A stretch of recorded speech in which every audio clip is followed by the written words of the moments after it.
हे friends, आप सभी का स्वागत करते हैं चैनल पर एक बार फिर से। Uttar Pradesh state medical faculty आपकी पैरामेडिकल सिलेक्शन प्रोसेस 2024-25 के लिए राउंड फर्स्ट की काउंसलिंग को यहां पर नोटिफिकेशन के थ्रू आपको इन्फॉर्मेशन प्रोवाइड कर चुकी है। तो कब से आपकी राउंड फर्स्ट की काउंसलिंग स्टार्ट है, ओपन रैंक के अनुसार फ्रेंड्स आपको कौन सा कॉलेज यहाँ पर लिस्ट में से देख करके फिलअप करना चाहिए, और जहाँ पर आप ये कॉलेज फिल कर रहे हैं यानी कि कोई भी कॉलेज आप फिल कर रहे हैं उस कॉलेज को कितनी रेटिंग मिली हुई है, ये भी आपको देखना ज़रूरी है। तो चलिए स्टार्ट कर लेते हैं अपनी वीडियो बिना किसी देरी के। तो जल्दी से सब्सक्राइब करके बेल आइकन प्रेस कर दें। टेलीग्राम इंस्टाग्राम चाहते हो तो डिस्क्रिप्शन में लिंक मिल जाएगा, वहाँ से जाकर ज्वाइन जरूर कर लीजिएगा। तो चलिए वीडियो स्टार्ट करते हैं। अपने फ्रेंड्स को शेयर जरूर कर दीजिए, वीडियो को लाइक करना ना भूलें। तो चलिए फ्रेंड्स, अपनी ऑफिशियल वेबसाइट पर थोड़ा सा काउंसलिंग इन्फॉर्मेशन को समझते हैं। तो एक एक करके आपको यहाँ पर थोड़ा सा समझना होगा। जैसे कि यहाँ पर राउंड फर्स्ट की काउंसलिंग अगर आप यहाँ पर करवा रहे हैं तो काउंसलिंग रजिस्ट्रेशन आपके यहाँ पर 24 से लेकर के 26 जुलाई तक रहने वाले हैं। प्रेफरेंस चॉइस फिलिंग आप यहाँ पर 28 जुलाई तक कर सकते हैं, यानी कि अगर आप रजिस्ट्रेशन करवा रहे हैं तो साथ में ही आप प्रेफरेंस चॉइस अपनी फिल करिए। ठीक है, 28 तक आपके पास में लास्ट मौका रहने वाला है, इसके बाद आप प्रेफरेंस चॉइस फिल नहीं कर पाएंगे।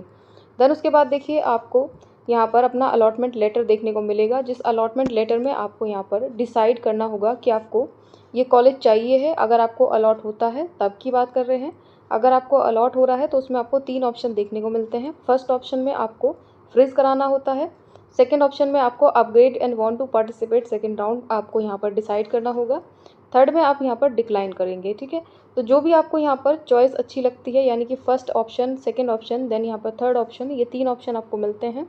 और आपको यहाँ पर करना क्या है, 31 जुलाई से लेकर के 2 अगस्त के बीच तक आपको इन ऑप्शंस में से एक ऑप्शंस को चूज़ करना होता है। देन उसके बाद आपका अगर यहाँ पर फ्रीज करा रहे हैं तो एडमिशन कराएंगे अपने अलॉटेड कॉलेज में, जो कि आपको 1 अगस्त से लेकर के 5 अगस्त तक करवा लेना है हर हालत में। ठीक है, देन यहाँ पर अपग्रेड अगर आप चूज़ कर रहे थे, अपग्रेड का मतलब होता है आप ये फ्रीज करा रहे हैं सीट को, यानी कि सीट को चाहते हैं एंड सेकेंड राउंड की काउंसलिंग भी आप कराना चाहते हैं, तो आपको यहाँ पर करना क्या है, 1 अगस्त से 5 अगस्त तक अगर आपको सीट अलॉट हुई है तो आप जा करके अपने अलॉटेड कॉलेज में रिपोर्टिंग करें और वहाँ पर अपना एडमिशन कंप्लीट करवाएं। ठीक है, और डिक्लाइन जो कर देंगे फ्रेंड्स, वो यहाँ पर कोई भी उनको प्रोसीजर फॉलो नहीं करना है। चलिए, ये चीज़ तो आपको आई होप क्लियर हो गई होगी। तो ये सारी चीज़ें आपको अच्छे से समझनी है। देन उसके बाद चलिए बात कर लेते हैं अपने रेटिंग वाइज कॉलेज की। तो वो भी आपको एक लिस्ट है, वो भी अच्छे से इसको एक बार चेक कर लीजिएगा। तो जैसे कि आप स्क्रीन पर देख रहे होंगे फ्रेंड्स, आपकी ऑफिशियल वेबसाइट पर ही ये आपकी लिस्ट आपको मिल जाएगी देखने को। अगर चाहते हो तो ऑफिशियल वेबसाइट से इसे डाउनलोड भी कर सकते हो। तो डिस्ट्रिक्ट के अकॉर्डिंग है आपका। ठीक है, उसके बाद ट्रेनिंग सेंटर्स जो भी हैं आपके, और रेटिंग आपको मिली है किस किस कॉलेज में क्या क्या रेटिंग रहने वाली है, ये सारी चीज़ें आपको इसमें देखने को मिलती हैं। तो चलिए एक एक करके बात करते हैं। सबसे पहले तो देखिए आजमगढ़ का जो कॉलेज है आपका, गवर्नमेंट मेडिकल कॉलेज आजमगढ़, तो इसको रेटिंग यहाँ पर ए दे रखी है। ठीक है, उसके बाद यहाँ पर इटावा की बात करें, जिसे आप यूपी यूएमएस कहते हैं, इस सैफ इटावा का कॉलेज है, तो इसको भी रेटिंग ए मिली है। मेरठ के लिए एलएलआरएम कॉलेज के लिए यहाँ पर आपको बी रेटिंग देखने को मिली है। एसएन कॉलेज के लिए आगरा का बी रेटिंग है। ठीक है, कन्नौज में अगर बात करें तो बी रेटिंग आपको देखने को मिल रही है कॉलेज में। उसके बाद बात करते हैं लखनऊ के लिए, king George medical university institute of medical science में आपको रेटिंग बी देखने को मिल रही है। गोरखपुर की बात करें बीआरडी मेडिकल कॉलेज में, तो गोरखपुर में आपको सी रेटिंग मिलेगी। देन झांसी की बात कर रहे हैं तो आपको झांसी में भी यहाँ पर एमएलबी मेडिकल कॉलेज झांसी के लिए यहाँ पर आपको सी रेटिंग मिलेगी। जेके सेंटर जेके कैंसर इंस्टीट्यूट कानपुर के लिए आपको यहाँ पर सी रेटिंग मिल रही है।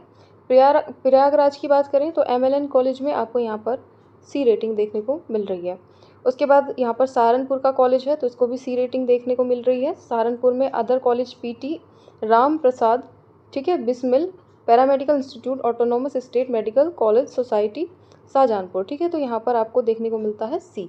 तो ये ग्रेड वाइज आपको दे रखा है फ्रेंड्स। उसके बाद देखिए अम्बेडकर नगर में डी है।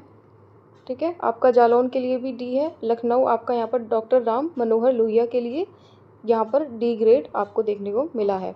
देन कुछ ऐसे कॉलेजेस हैं जिसमें अभी रेटिंग आपको देखने को नहीं मिली, इनको अभी रेटिंग कुछ भी दे नहीं रखी है। ठीक है, तो उसको हम क्लियर नहीं कर सकते।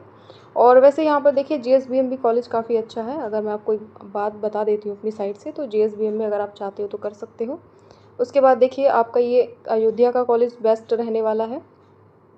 देन ये बांदा बस्ती ये सब छोड़ दीजिए, फतेहपुर फिरोजाबाद गौतम बुद्ध नगर अगर चाहते हैं तो फिर फिल कर दीजिएगा इसको, ये भी ठीक है। ठीक है, गाजीपुर के लिए नहीं कहेंगे। हरदोई का अगर चाहते हैं तो हरदोई भी ठीक है, इतना खास नहीं है हरदोई, लेकिन फिर भी कह सकते हैं कि आप जाएंगे तो अच्छी स्टडी हो जाएगी, ठीक है। उसके बाद सिद्धार्थनगर, प्रतापगढ़, इसके अलावा मैं कोई और कॉलेज आपको सजेस्ट नहीं कर सकती अकॉर्डिंग टू रेटिंग। तो ये सारी लिस्ट है, इसको अच्छे से समझ लीजिएगा। चलिए फ्रेंड्स, अब बात करते हैं अपने रैंक के अकॉर्डिंग कौन सा कॉलेज आपको फिल करना चाहिए। तो उसके लिए भी मैंने एक लिस्ट अलग से आपके साथ में शेयर करने के लिए बनाई हुई है, तो चलिए देख लेते हैं। फ्रेंड्स, आप स्क्रीन पर देख पा रहे होंगे, यहाँ पर आपको सारी चीज़ें देखने को मिल जाएंगी, जैसे कि मैंने क्या क्या यहाँ पर आपका डिनोट किया है। तो रैंक और कॉलेज के अकॉर्डिंग यहाँ पर मैंने आपको समझाया हुआ है।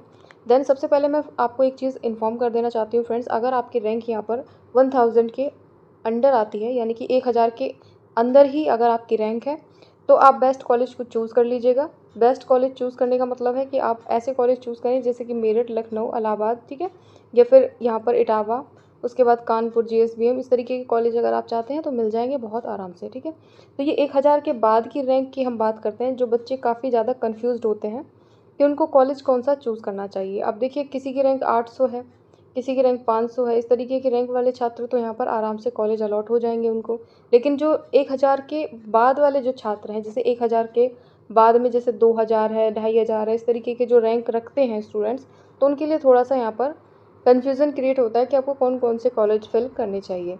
तो इसी के अकॉर्डिंग मैंने आपको बताया हुआ है। तो 1000 से लेकर के 2500 तक की रैंक अगर आपकी है, तो यहाँ पर आप बेस्ट कॉलेज और बेस्ट कोर्स को चूज़ कर सकते हैं, जैसे डीएलटी, फिजियो, फार्मेसी, ओटी या फिर ऑप्टोमेट्री, इस तरीके के कोर्स आप चूज़ कर सकते हो। उसके अलावा जो यहाँ पर प्रेफरेंस दे रखी है फ्रेंड्स, यहाँ पर इटावा, आगरा, झांसी और कानपुर, अयोध्या, इलाहाबाद, मेरठ या लखनऊ, ठीक है। अगर आप चाहते हो तो इसके अकॉर्डिंग आप रख सकते हो, या फिर इसको रिवर्स कर सकते हो। ये साइन आपने देखा है, ये रिवर्स प्रोसेस का है, ठीक है।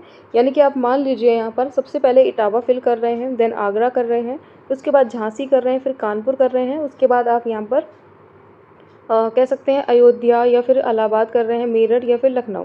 तो आप क्या कर सकते हो, इसमें इसको रिवर्स कर सकते हो, यानी कि लखनऊ अगर आप पहले चाहते हैं तो लखनऊ भर दीजिए, ठीक है। उसके बाद अगर मेरठ चाहते हैं तो आप मेरठ भर दीजिए, इलाहाबाद चाहते हैं तो 3rd नंबर पे आपको इलाहाबाद कर देना है। उसके बाद अगर 4th नंबर पे अयोध्या रखना है तो आप अयोध्या रख सकते हो, ठीक है। इस तरीके से भी आप अपनी चॉइस फिल कर सकते हो। तो इसमें कन्फ्यूज़ होने की ज़रूरत नहीं है, ये कॉलेज हैं, अपने अकॉर्डिंग आप चाहे जैसे इसको फिल कर दीजिए, ठीक है। तो ये आपकी प्रेफरेंस बेस्ट रहने वाली है। देन बात करते हैं 2500 से लेकर के 5500 तक की जिनकी रैंक है फ्रेंड्स, उनको कौन कौन से कॉलेज फिल करने चाहिए। वही प्रोसेस मैं आपको फिर से रिपीट कर रही हूँ।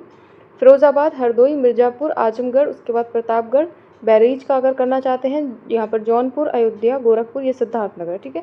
अगर चाहते हैं सबसे पहले तो सिद्धार्थनगर फिल कीजिए, उसके बाद गोरखपुर, अयोध्या, जौनपुर, ठीक है, बहरीच का कर लीजिए, प्रतापगढ़ कर लीजिए, आजमगढ़, मिर्ज़ापुर, हरदोई या फिर फिरोज़ाबाद, इस तरीके से भी आप इसको फिल कर सकते हैं। तो ये भी एक बेस्ट प्रोसेस आपका रहेगा, ठीक है।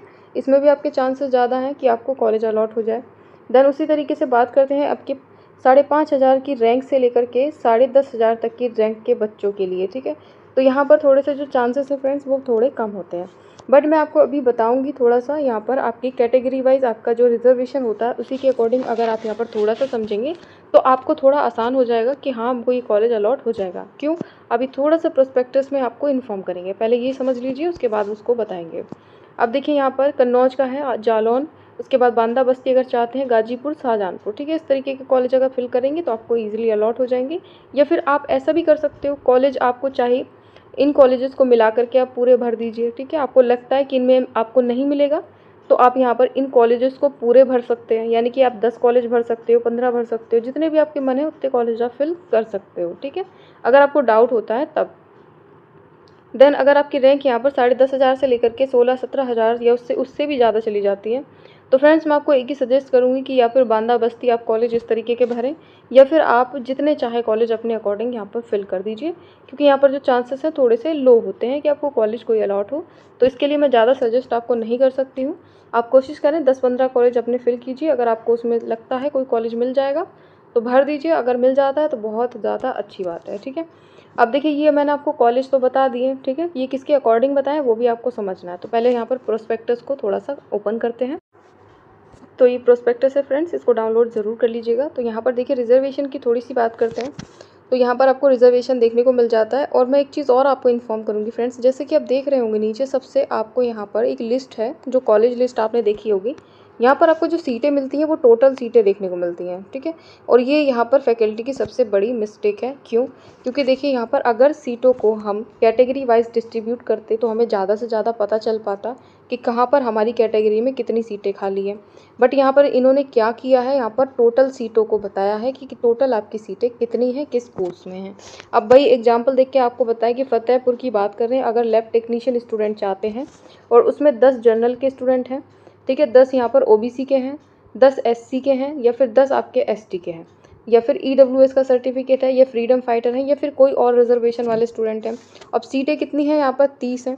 तो इनको क्या करना चाहिए था, सभी कैटेगरी में डिस्ट्रीब्यूट करके हमें एक अलग से सीट मैट्रिक्स को जारी करना चाहिए था हमारे लिए, ताकि हमें यहाँ पर क्लियर हो पाता कि हम किस कैटेगरी में अगर यहाँ पार्टिसिपेट करते हैं तो हमें चांसेस कितने क्रिएट होते हैं कि हमें कॉलेज मिलेगा, ठीक है। तो यहाँ पर क्या किया है, टोटल सीटों को रख दिया। यही सबसे ज़्यादा इनकी मिस्टेक होती है हमेशा से। तो हमें यहाँ पर देखिए, अगर कैटेगरी वाइज डिस्ट्रीब्यूशन मिलता तो हम यहाँ पर ज़्यादा अच्छे से समझ पाते कि हमें कौन सा कॉलेज फिल करना चाहिए, कौन सा कॉलेज फिल नहीं करना चाहिए। क्यों? क्योंकि देखिए जिस कैटेगरी में आपको सीटें ज़्यादा देखने को मिलती हैं तो वहाँ चांसेस भी आपके ज़्यादा होते हैं, और जहाँ पर मान लीजिए 2 सीटें हैं कैटेगरी वाइज अगर समझें तो वहाँ चांसेस भी बहुत कम हैं।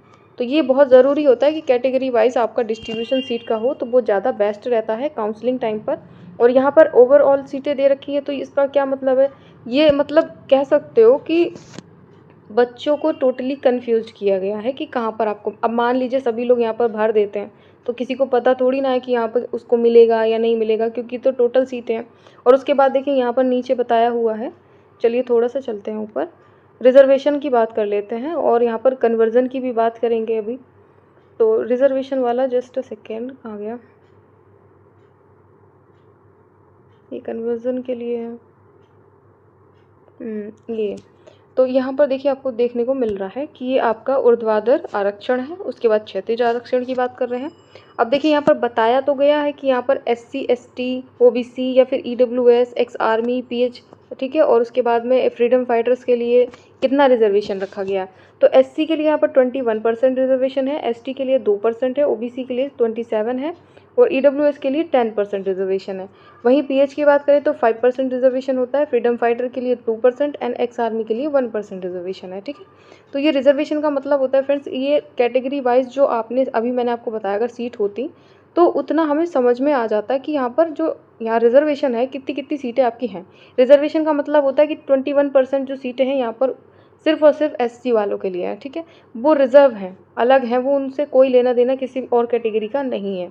तो इसलिए हमेशा कहते हैं फ्रेंड्स कि आपकी कैटेगरी वाइज जो अगर सीट मैट्रिक्स होती है उसमें ज़्यादा आपको अच्छे से समझ में आता है। यहाँ पर टोटल सीटें दे रखी हैं, 30 सीटें हैं, 40 सीटें हैं, तो उसमें कैसे पता चल जाएगा भाई कि 21% कितनी होंगी, यहाँ पर 2% कितनी होंगी। अब चलिए मान लीजिए यहाँ पर 5% 21 हो रहा है, तो यहाँ पर कितना चांसेस है क्रिएट होगा। सभी बच्चे तो इस चीज़ का अंदाज़ा नहीं लगा पाते ना, तो सीट मैट्रिक्स को यहाँ पर कैटेगरी वाइज ज़रूरी होता है, तो वो यहाँ पर नहीं दिया गया, ठीक है। उसके बाद देखिए यहाँ पर कन्वर्ज़न की बात करते हैं। मान लीजिए किसी स्टूडेंट को यहाँ पर रैंक बहुत ज़्यादा चली गई है, ठीक है, और उसमें रैंक के अकॉर्डिंग बच्चे यहाँ पर जो पार्टिसिपेट कर रहे हैं उनमें सभी को कॉलेज नहीं मिला, देन कुछ ऐसी सीटें बच जाती हैं जिनको कन्वर्ट कर दिया जाता है। तो ये कन्वर्जन लिस्ट है। जैसे SC ST की बात करें, PH FF एक्स आर्मी के लिए, तो ST में कन्वर्ट हो जाएंगी। उसी तरीके से सारी जो रिजर्व सीटें हैं वो यहाँ पर उस कैटेगरी में हो जाएंगी। देन ST की जो सीटें रहेंगी वो SC में हो जाएंगी, और SC की यहाँ पर जनरल के लिए, OBC की यहाँ पर जनरल के लिए, और EWS की बची हुई सीटें जनरल में कन्वर्ट कर दी जाएंगी। देन यहाँ पर अगर सीटें बचती हैं इस तरीके से इसको कन्वर्ट करेंगे, देन उसके बाद आपकी काउंसलिंग करवाएंगे, ठीक है। तो ये चीज़ें आपको थोड़ी सी क्लियर होनी चाहिए। सो आई होप आप अच्छे से समझ गए होंगे। तो यहाँ पर देख लीजिए फ्रेंड्स, आपकी ये टेक्नीशियंस कोर्स है, तो कितने साल के हैं अपने और कितनी कितनी यहाँ पर सीटें हैं, उसी के अकॉर्डिंग सारी चीज़ों को समझते हुए चलेंगे और अपना कॉलेज फिल करेंगे, ठीक है। तो सारी चीज़ें आई होप मैंने अच्छे से समझाई होंगी, आपको समझ में आ गया होगा। तो ये सारी चीज़ें क्लियर हैं। तो अभी क्या करना है फ्रेंड्स, आप काउंसलिंग करवा लीजिए अपनी काउंसलिंग के टाइम पर। तो काउंसलिंग करवाना बहुत ज़रूरी है फर्स्ट राउंड की काउंसलिंग में, क्योंकि यहाँ पर सीटें, यहाँ पहले भी बता चुकी हूँ, 70 से 80% सीटें आपकी फिलअप होती हैं। ज़्यादा से ज़्यादा चांसेस होते हैं, 90% चांसेस क्रिएट होते हैं कि आपको कॉलेज मिल जाए, ठीक है। आपकी अगर 12,000 तक की भी रैंक है ना, तो भी आप फर्स्ट राउंड की काउंसलिंग में पार्टिसिपेट कराएं। लो कट ऑफ कॉलेज चूज़ करें जो न्यू यहाँ पर हैं, ठीक है, जैसे बांदा, बस्ती, अयोध्या, इस तरीके के कॉलेज हैं, वे चूज़ कीजिए, आपको मिल जाएगा, कोई प्रॉब्लम क्रिएट नहीं होगी। तो चलिए अभी के लिए इतना ही रखते हैं फ्रेंड्स। जल्दी से वीडियो लाइक कर दीजिए, अपने फ्रेंड्स को शेयर कर दीजिए, और चैनल को सब्सक्राइब करके बेल आइकन प्रेस कर दें। टेलीग्राम इंस्टाग्राम चाहते हो तो जल्दी से ज्वाइन कर लो, डिस्क्रिप्शन में आपको लिंक मिल जाएगा। So thanks for watching. अपने फ्रेंड्स को शेयर करना और वीडियो लाइक ज़रूर करना फ्रेंड्स।